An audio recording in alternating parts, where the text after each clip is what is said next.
नमस्कार, research news में आपका स्वागत है। आज हम वार्ड क्रमांक 19 के भाजपा के विजयी प्रत्याशी समीर शुक्ला जी से बात करेंगे, जिन्होंने अपने प्रतिद्वंदी भोला प्रसाद वर्मा को हराकर विजय प्राप्त की है। समीर शुक्ला पहली बार वार्ड का चुनाव लड़े और पहली ही बार में उन्हें सफलता मिल गई। आइए उनसे समझते हैं उनकी राजनीतिक यात्रा के बारे में, तथा डिटेल्स समझते हैं कि किस तरह से जनता का उत्साह इस बार रहा। तो हमारे चैनल में आपका बहुत बहुत स्वागत समीर जी। बताइए जनता का उत्साह कैसे रहा और क्या कारण रहा कि पहली बार ही आप चुनाव जीत गए। सबसे पहले तो मैं आपके माध्यम से आपके सभी श्रोताओं को नमस्कार करता हूँ, प्रणाम करता हूँ। मेरा जो राजनीतिक सफ़र अगर कहेंगे तो ये मेरे को भारतीय जनता पार्टी ने मुझ पर जो विश्वास किया और मुझको मैदान में उतारा, मैं सबसे पहले आभारी हूँ अपनी पार्टी का और अपने संगठन का, जिन्होंने मुझ पे विश्वास किया और मेरे को टिकट दिया और मैंने यहाँ से चुनाव लड़ा। मैं यहाँ से आपको बता दूँ, आज तक यहाँ से भारतीय जनता पार्टी चुनाव नहीं जीत पाई थी। तो ये सबसे बड़ी चुनौती मेरे लिए भी थी और पार्टी के लिए भी थी कि कैसे भी करके ये जो एक भ्रम बना हुआ था इसको तोड़ना था। तो जनता ने अभूत जो है इतना प्रेम दिया और हम लोग यहाँ से चुनाव लड़े और जीते और रिकॉर्ड मतों से जीते। मैं करीबन 1200 वोटों से हमने यहाँ से चुनाव निकाला, पार्टी ने यहाँ से चुनाव निकाला। आप के इस वार्ड में कितने वोट पड़े, कितने जीत का अंतर क्या था, आपको कितना मिला, इसे भी डिटेल से बताइए। इस बार जो हमारे यहाँ जो वोटिंग हुई, हमारे यहाँ 2360 वोट पड़े टोटल, और जिसमें से 1548 वोट मुझको मिले और जो जीत का जो फासला था वो 1190 वोटों का था। एक बहुत अच्छी विजय आपको मिली पहली बार में ही। थोड़ा सा अपने राजनीतिक सफ़र से हट के अपनी शिक्षा दीक्षा के बारे में बताइए और राजनीति में प्रवेश कब हुआ आपका। मैं इंजीनियरिंग का छात्र हूँ। मैंने यहीं गवर्नमेंट कॉलेज रीवा से इंजीनियरिंग करी है। मैं 2012 में पास आउट हुआ हूँ और इंजीनियरिंग करते के दौरान ही अब चूँकि एक मेरे घर की पृष्ठभूमि ऐसी रही है कि जितने भर लोग हैं सब समाज सेवा से जुड़े हुए थे। मेरे जो पर बाबा थे वो विंध्य प्रदेश था पहले, जहाँ हम बैठे हुए हैं, रीवा राजधानी हुआ करता था, उसके पहले मुख्यमंत्री थे। मेरे जो बाबा थे वो स्वतंत्रता संग्राम सेनानी थे। वो 12 साल की उम्र में 12 साल की उम्र में वो जेल गए देश की आज़ादी की लड़ाई में 1942 में। तो चूँकि घर का जुड़ाव शुरू से जो है समाज सेवा की ओर रहा, तो आप ऐसा माने कि हो गया जब से आदमी होश संभाला तो जिस हिसाब में बना, जैसे बना, आदमी समाज सेवा में जुड़ा रह गया, जितना हो सकता था आदमी जुड़ा रह गया। उसके बाद पार्टी ने भरोसा किया, मैं तैयारी कर रहा था, पार्टी ने भरोसा किया और चुनाव लड़ने का मौका मिला और जनता ने बहुत बहुत बहुत आशीर्वाद दिया। मतलब आपकी राजनीतिक पृष्ठभूमि बहुत लंबी है आपके पूर्वजों की, और आपके लिए राजनीतिक घटनाक्रम कोई नया नहीं है। आप हमेशा राजनीति को पास से समझते रहे। हाँ, ये कह सकते हैं आप, अगर पर ऐसा कहना गलत होगा कि ये घटनाक्रम मेरे लिए नया नहीं है, ऐसा बिल्कुल नहीं है। क्योंकि अब परिदृश्य बदल चुका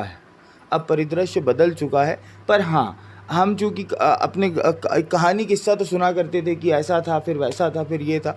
संघर्ष करना पड़ा और सबसे अच्छा यही है कि शुरुआत से हमने शुरू करी।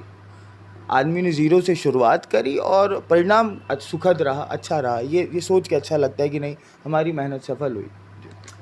आप एक युवा प्रत्याशी हैं, हमें लग रहा है कि भाजपा के सबसे युवा वार्ड के प्रत्याशी आप होंगे, जहाँ तक मैं समझता हूँ। तो अभी आपको लंबा राजनीतिक सफ़र तय करना है। क्या सोच के चुनाव में आप अभी आए, क्या क्या विकास करने की पहली प्राथमिकता होगी वार्ड में? देखिए, वार्ड में भी बहुत सारी चीज़ें बची हुई हैं जहाँ काम करने की ज़रूरत है। क्योंकि जहाँ पे हम बैठे हुए हैं, जो मेरा वार्ड है, जहाँ मेरा घर है, वार्ड नंबर 19, ये शहर की सबसे पुरानी बसाहट है। तो अब चूँकि पुरानी बसाहट है तो घनत्व तो ज़्यादा है,